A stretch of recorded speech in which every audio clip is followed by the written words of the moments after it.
에녹은 죽음을 보지 않고 옮겨졌으니 하나님이 그를 옮기심으로 다시 보이지 아니하였느니라. 그는 옮겨지기 전에 하나님을 기쁘시게 하는 자라 하는 증거를 받았느니라. 믿음이 없이는 하나님을 기쁘시게 하지 못하나니 하나님께 나아가는 자는 반드시 그가 계신 것과 또한 그가 자기를 찾는 자들에게 상 주시는 이심을 믿어야 할지니라. 아멘. 여러분들 언제나 기뻐하시길 바랍니다. 그리고 감사하시고 쉬지 말고 주님과 대화하시면서 행복한 삶 누리시기를 바랍니다. 서로 인사하실 때 옆에 계신 분들하고 오늘도 만나서 반갑습니다. 믿음대로 삽시다 하고 서로 건면하면서 축복하면서 자리에 앉아주시면 감사하겠습니다.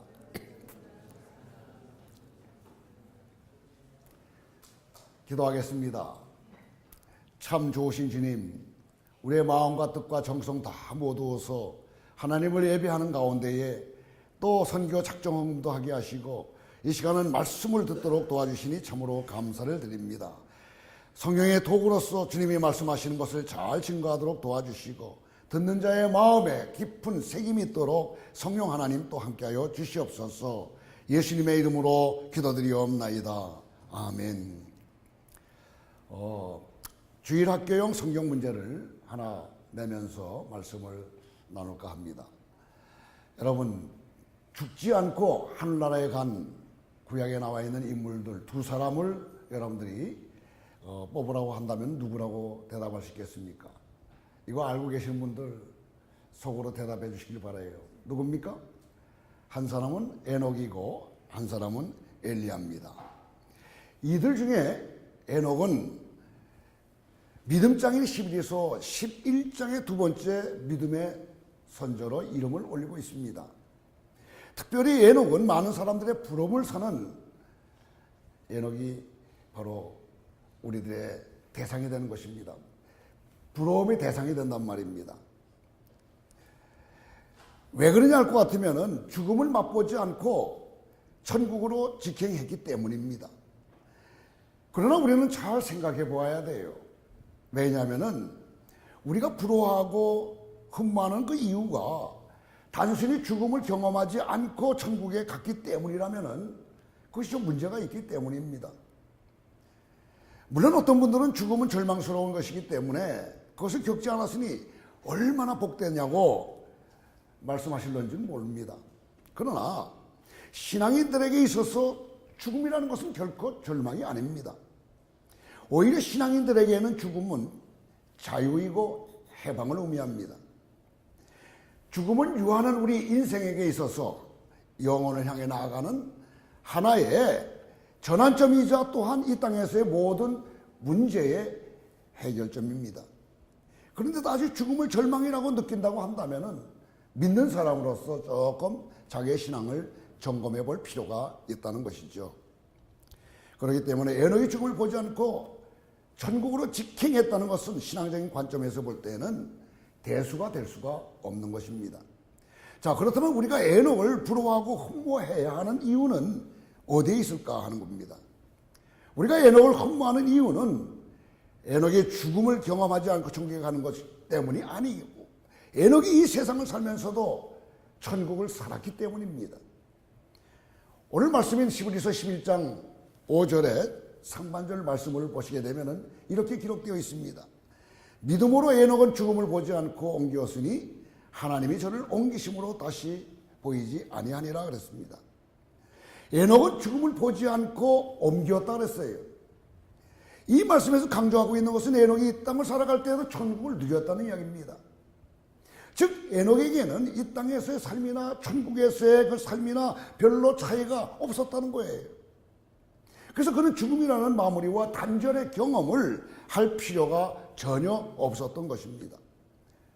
즉 에녹은 이 땅을 살아가는 사람들이 가지고 있는 탐욕, 세속주의, 고통 이런 것들을 죽음으로 마무리할 필요가 없었다는 것입니다.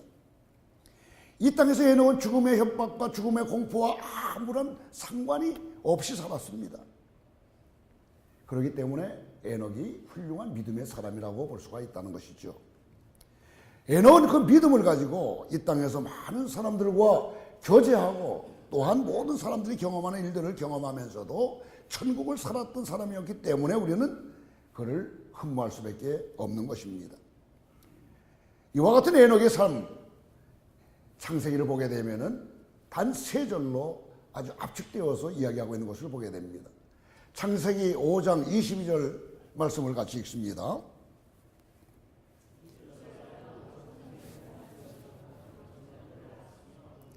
무두셀라를 낳은 후 300년을 하나님과 동행하면서 자녀를 낳았다 그랬어요.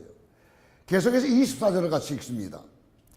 에녹이 하나님과 동행하더니 하나님이 그를 데려가심으로 세상에 있지 아니하였더라.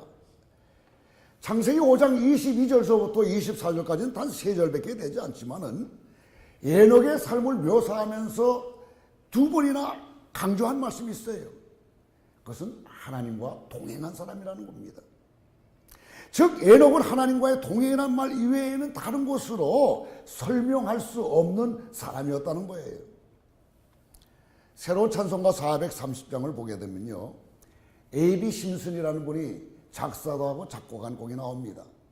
그 제목이 주와 같이 길 가는 것, 그런 제목으로 된 찬송입니다. 이 찬송은 이 심슨이라는 사람이 창세기 5장 24절을 근거로 쓴 것인데, 이 심슨은 그 에녹과 같은 삶을 살았다는 것이 어떤 삶인가 하는 것을 아주 구체적으로 잘 파악하고 그래서 그것을 작시한 것이라고 볼 수 있어요. 그 내용이 뭡니까? 에녹과 같이 우리도 천국에 갈 때까지 한 걸음 한 걸음 주와 함께 걷겠다는 다짐을 하는 그러한 내용입니다. 얼마나 그 에녹의 삶을 정확하게 깨뜨렸는지 모르는 거예요. 다시 한 번 말씀드리지만 심슨은 에녹이 죽음을 보지 않고 천국에 간 것이 중요한 것이 아니라 날마다 한 걸음 한 걸음씩 삶의 구체적인 순간들을 주님과 함께 동행하는 것이 중요하다고 보았던 것입니다. 이와 같은 에녹의 삶을 히브리서 기자는 다른 방법으로 해석하고 있어요. 11장 5절 말씀을 같이 다시 한번 읽도록 하겠습니다. 믿음으로 에녹은 죽음을 보지 않고 옮겨졌으니 하나님이 그를 옮기심으로 다시 보이지 아니하였느니라. 그는 옮겨지기 전에 하나님을 기쁘시게 하는 자라 하는 증거를 받았다. 여기서 보게 되면 하나님을 기쁘시게 하는 자라는 증거를 받았다라고 이렇게 말씀하고 있어요. 바로 이것이 하나님과 동행했다는 그런 뜻과 동일합니다. 이것은 왜 그러냐면은 이 창세기 5장 22절부터 24절까지를 히브리서로 번역했을 때에는 하나님과 동행하는 삶이라고 이야기를 했지만은 이것을 71년 헬라어로 번역할 때에는 하나님을 기쁘시게 하는 이렇게 표현을 다시 한 것입니다. 그렇기 때문에 하나님과 동행하는 것과 하나님을 기쁘시게 하는 것은 같은 이야기라는 거예요. 이 말씀을 통해서 우리가 은혜롭게 부르는 찬송인 나 주님의 기쁨 되기 원하네라는 그러한 또 이 찬송이 있습니다. 우리가 주님의 기쁨이 되는 방법은 결국 하나님과 동행하는 것임을 우리는 깨닫게 되는 것입니다. 자, 그렇다면 어떻게 해서 우리가 하나님과 동행하는 것이 하나님의 기쁨이 되는 것일까? 어떤 분들은 이렇게 이야기합니다. 좋은 것은 좋은 거니까 하나님 우리와 함께 동행하는 것을 마냥 좋아하시니까 우리가 하나님과 동행하는 것을 기뻐하신다고 이렇게 말씀하실런지도 모르겠습니다. 물론 맞는 말이에요. 그렇다면은 왜 하나님은 우리와 동행하는 것을 좋아하실까요? 그것은 다른 것이 아닙니다. 우리가 잘 되는 것을 하나님이 기뻐하시기 때문인 것입니다. 그런데 우리가 잘 되기 위해서는 반드시 우리가 갖춰야 될 것이 있는데 하나님과 동행하지 않게 되면은 우리가 이 세상에서 잘 될 수가 없다는 거예요. 여러분, 우리 믿음의 사람들 가만히 보세요. 언제 가장 행복하고 언제 잘 될 수 있는가? 하나님과 동행할 때 그때가 가장 바람직한 그런 삶을 살았다고 고백하는 많은 사람들을 보게 됩니다. 우리가 하나님과 동행하는 것, 이것은 하나님을 기쁘시게 하는 것입니다. 내가 기뻐하는 것이 아니라 하나님을 기뻐하시는 거예요. 여러분, 동행한다는 말을 다른 말로 표현하게 되면 주님과 얼마나 대화를 나누느냐, 얼마나 깊은 영성을 가지고 있느냐, 얼마나 아름다운 교제를 갖고 있느냐 하는 것입니다. 또한 하나님의 말씀에 얼마나 순종하느냐 하는 것에도 또 찾아볼 수가 있습니다. 그리고 세 번째는 뭔지 아세요? 가장 중요한 거예요. 하나님은 하나님, 원하시는 대로 사는 것을 원하십니다. 그러니까 하나님이 어떻게 행하시는 것, 이것을 우리가 따라서 그렇게 사는 것을 원하신다는 거예요. 다시 말해서 우리가 하나님을 닮기를 하나님은 기뻐하시는 것입니다. 여러분, 하나님이 우리 눈에 보입니까? 영이신 하나님은 우리 눈에 보이질 않아요. 그럼 누구를 닮아야 되겠어요? 바로 예수님 아니겠습니까? 하나님이신 예수님이 성육신에서 이 땅에 오신 그분을 우리는 닮아가는 것, 이것이 바로 하나님과 같은 삶을 사는 것이다, 이렇게 볼 수가 있는 거예요. 하나님과 동행한다는 삶은 바로 아름다운 교제요, 하나님 닮아가는 것이고 하나님의 말씀에 순종하는 것입니다. 이렇게 할 때 주님은 기쁨을 받으시는 거예요. 근데 대부분이 실패하는 이유가 뭔지 아세요? 하나님을 기쁘시게 한다고 하는 믿음의 사람들이 내가 만족스럽고 내가 기쁘고 내가 좋을 때만 기쁘다고 이렇게 생각하는 그런 경우들이 너무나 많기 때문인 것입니다. 그러나 분명히 우리가 알아야 될 것은 하나님을 기쁘시게 할 때 우리의 마음에 평강이 온다는 것입니다. 이것이 바로 행복한 삶이고 이것이 바로 주님과 동행하는 삶이라는 것을 우리는 꼭 기억해야 될지 모릅니다. 기억해야 됩니다. 어느 날 코끼리와 작은 쥐가 길을 걷고 있었어요. 한참을 걷고 있는데 다리를 하나 만났습니다. 코끼리와 쥐는 함께 그 다리를 건너게 되었습니다. 그런데 다리가 코끼리 무게 때문에 막 흔들렸어요. 다리를 무사히 건넌 후에 작은 쥐는 친구 코끼리에게 말합니다. 우리가 건너니까 다리가 정말 많이 흔들거리더라. 그렇지? 하고 이렇게 이야기를 합니다.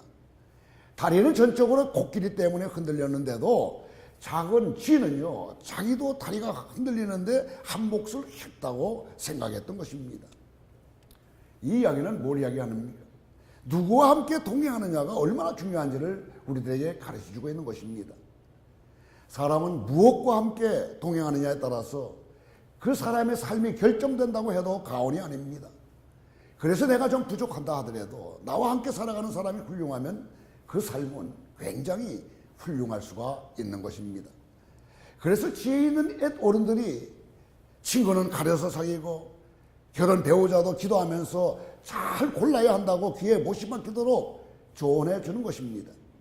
그런데 세상에 그 무엇이 우리와 동행을 한다고 해도 우리 삶을 완전히 책임져 주지는 않습니다. 그러므로 만약 이 세상에서 내 삶을 완전히 책임져 줄 무엇인가를 찾고 있다면 그것이야말로 헛수고 중에 헛수고라고 볼 수가 있습니다. 세상에 그 어떤 것도 내 삶을 완전히 개런티 해주는 그런 동행자는 없습니다. 왜냐하면 세상에 그 어떤 동행자라 할지라도 내가 경험하는 죽음을 함께 경험할 수 없기 때문인 것입니다. 세상에 그 어떤 좋은 동행자라 할지라도 기껏해야 나보다 먼저 죽든지 아니면 내가 죽을 때 도와주는 정도밖에 할 수가 없습니다. 그렇기 때문에 우리는 오직 하나님과의 동행을 바라고 소원할 수밖에 없는 것입니다. 그분만이 우리의 죽음을 온전히 함께 하실 수 있으시고 그것을 해결해 줄 수 있기 때문인 것입니다. 하나님은 자녀된 우리가 잘되고 행복하게 살기를 열망하시는 분이십니다. 그래서 그분은 무엇보다도 우리와 동행하고 싶어 하십니다. 하나님과 동행할 때만 우리는 행복할 수 있습니다.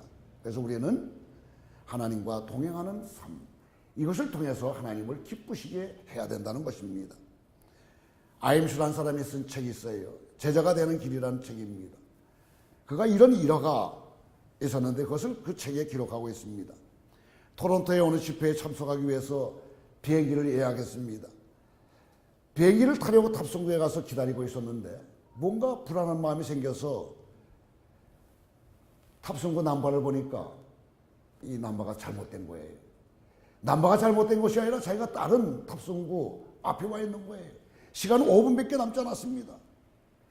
그래서 저자는 소스라치게 그 놀람은 곧 절망으로 바뀌게 되었다 그랬어요. 5분밖에 남지 않은 탑승구는 지금 있는 곳에서 아주 멀리 떨어져 있기 때문입니다.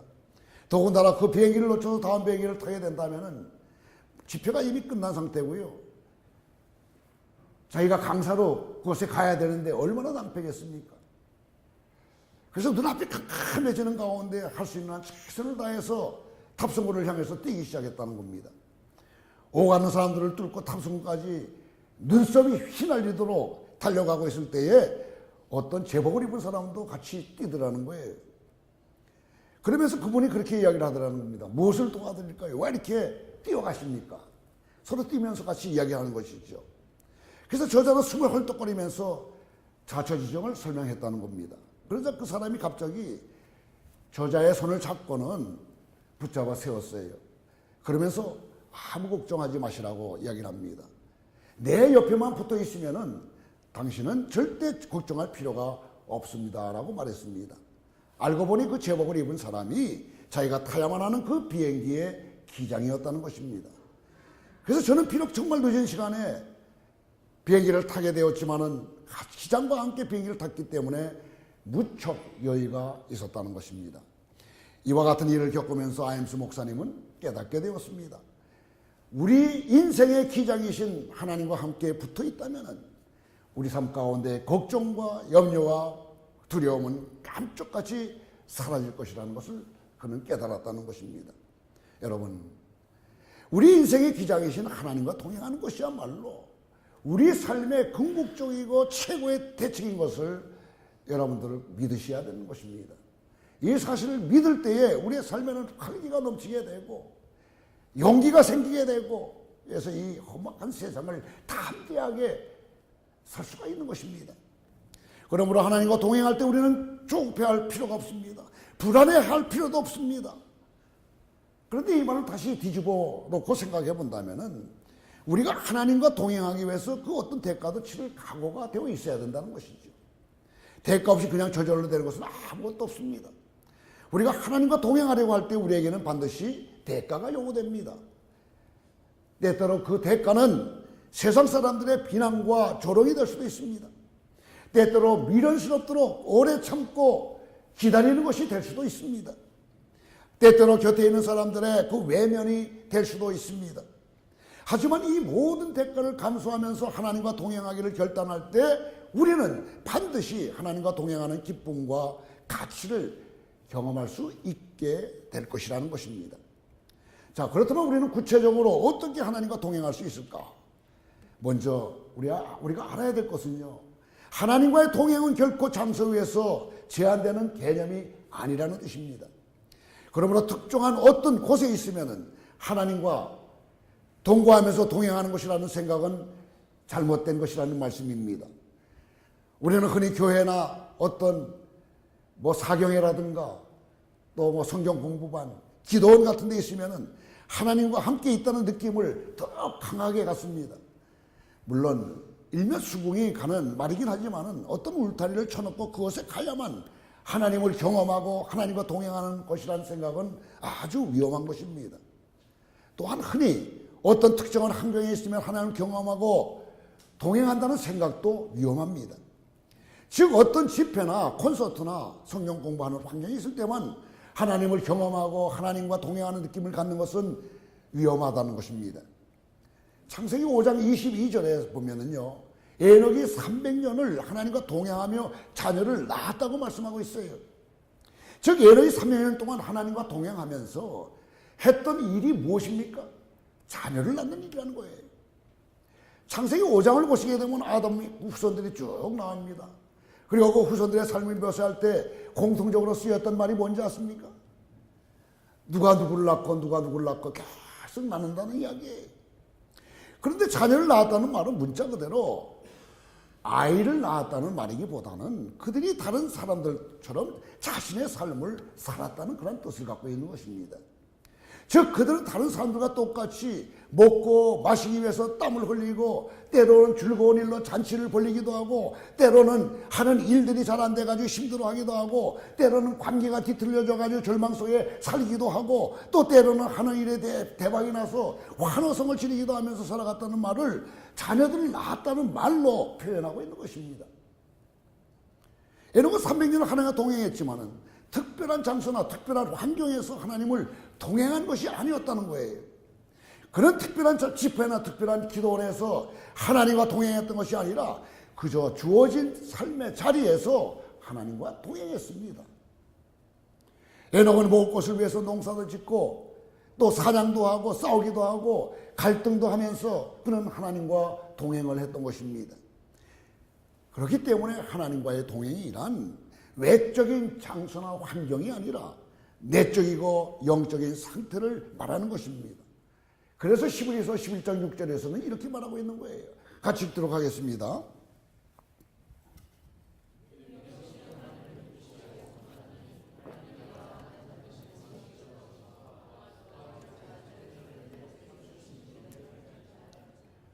여러분, 하나님을 기쁘시게 하려면 첫 번째 조건은 바로 믿음이 있어야 되는 거예요.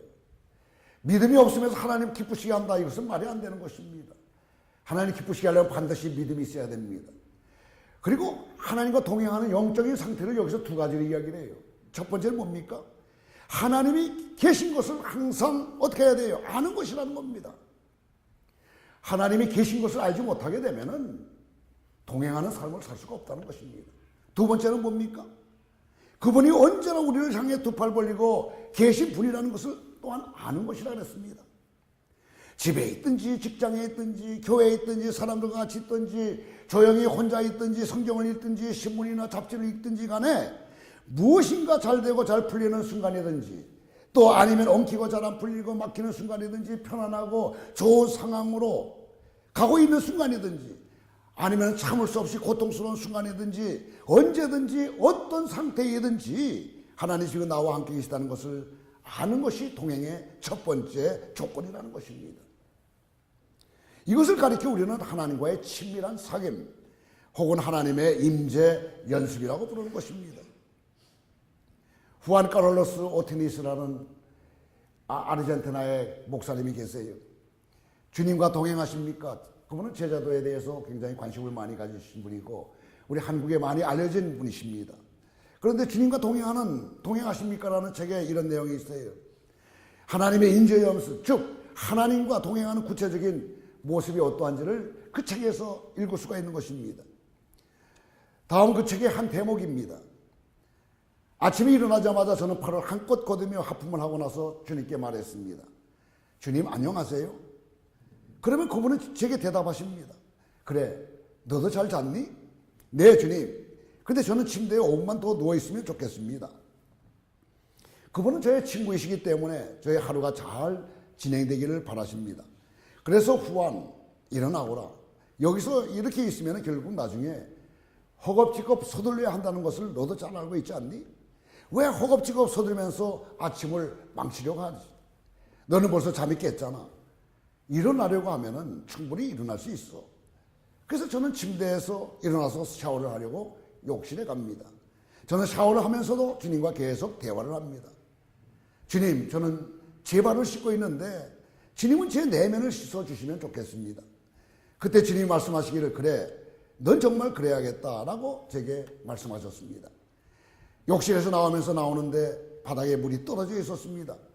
그때 주님이 갑자기 내가 내 아내에게 좋은 남편 되는 비결을 가르쳐줄까 하십니다. 그래서 그게 뭔데요? 물었더니 욕실 바닥을 닦아라. 샤워실에 떨어진 머리카락을 다 치워서 이렇게 말씀하셨습니다. 그래서 나는 주님, 제 아내는 시간도 많고 저는 빨리 나가야 되니까 제 아내가 해도 됩니다 라고 말했습니다. 그러자 주님은 내가 너한테 좋은 남편이 되는 비결을 가르쳐 준다고 그랬지? 그러니 네가 닦아라. 그래서 나는 순종했습니다. 바닥을 닦고 나서 주님은 어때? 기분이 좋지? 라고 물으셨습니다. 나는 예 주님 하고 대답했습니다. 그러자 주님은 너는 이제 좋은 남편이 되었다고 말씀하셨습니다.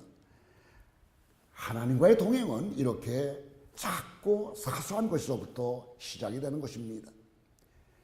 삶이 무너지고 급박한 순간에는 시키지 않아도 하나님 찾습니다. 그러나 이렇게 삶의 소소하고 작은 일에서부터 하나님을 찾는 연습을 할 때 우리는 삶의 전 영역, 삶의 모든 순간에 하나님과 동행하는 법을 배우게 됩니다. 또한 하나님과 동행하기 위해서 하나님과 함께 있는 것을 두려워하거나 부담스러워하면 아니 됩니다. 즉 하나님이 자기를 찾는 자에게 상 주시는 이 심을 믿고 기쁨으로 동행을 할 것을 갈망해야 한다는 것입니다. 그런데 때때로 우리는 하나님과 함께 있는 것을 불편해합니다. 하나님 불편한 마음을 가만히 들여다보게 되면은 하나님 외에 다른 원하는 것이 충족되지 않아서가 대부분입니다. 그러므로 우리는 그 무엇보다도 하나님과 동행하는 그 자체를 만족하고 즐거워할 수 있어야 합니다. 나아가 어떤 대가를 지불하고서라도 하나님과 동행을 선택하려는 열망을 갖고 키워야 합니다. 하나님과의 동행을 다른 말로 하면 바로 예배입니다. 하나님의 임재를 인식하고 하나님과의 친밀함 속에서 하나님을 즐거워하는 것이 바로 예배이기 때문인 것입니다. 그러므로 매일 하나님과 동행하는 것은 하루 24시간 하나님께 예배를 드린다는 말입니다. 하나님과 동행하고 있다면 평생 동안 날마다 모든 곳에서 예배를 드릴 수 있다는 말씀입니다. 에녹은 그렇게 평생 하나님과 동행하면서 평생 하나님을 예배하는 삶을 살았던 것입니다. 언제나 하나님을 예배하는 삶은 그것이 바로 천국에서의 삶입니다. 에녹은 바로 그와 같은 복을 오직 믿음을 통해서 얻었던 것입니다. 그러므로 축원합니다. 사랑하는 여러분, 하나님이 계신 곳과 자기를 찾는 자들에게 상 주시는 이심을 믿음으로써 에녹과 같이 하나님과 동행하는 복, 날마다 하나님께 예배하는 복, 그래서 이 땅에서의 삶이 천국의 삶이 되는 축복을 풍성하게 받고 누리시기를 주님의 이름으로 축원합니다. 기도하겠습니다. 우리와 동행하시길 기뻐하시는 하나님, 은혜와 사랑에 감사와 찬송과 영광을 돌려드립니다. 그 옛날 에녹이 받았던 축복을 오늘 살아가는 우리에게도 허락하여 주시길 원합니다. 그래서 오직 하나님과만에 동행하면서 삶의 모든 순간을 하나님을 인정하고 하나님의 임재를 의식하면서 하나님을 예배하는 삶을 살아갈 수 있도록 은혜 위에 은혜를 더하여 주시옵소서. 세상의 허망된 신들을 버리고 삶의 자리에 소박하지만 아름답게 주님의 임재를 기뻐하면서 오직 주님만을 즐거워하여 아버지 하나님을 영화롭게 하는 축복을 허락하여 주시옵소서. 예수님의 이름으로 기도드리옵나이다. 아멘.